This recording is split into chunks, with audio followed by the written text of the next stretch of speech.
we'll guide you through how to deploy a React app on Vercel. If you find this helpful, consider subscribing and liking the video. First, open your browser and go to vercel.com.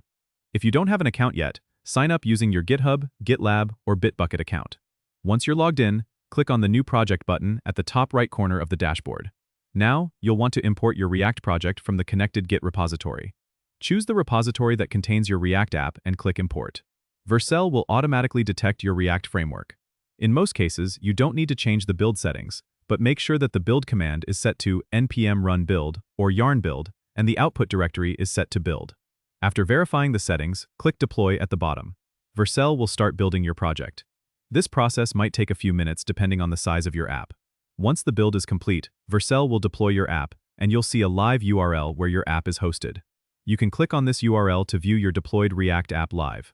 Additionally, any future changes you make to your Git repository will automatically trigger a new deployment, keeping your app up to date. If you encounter any issues, check the Vercel logs for detailed error messages by clicking on the View Logs button in the deployment overview.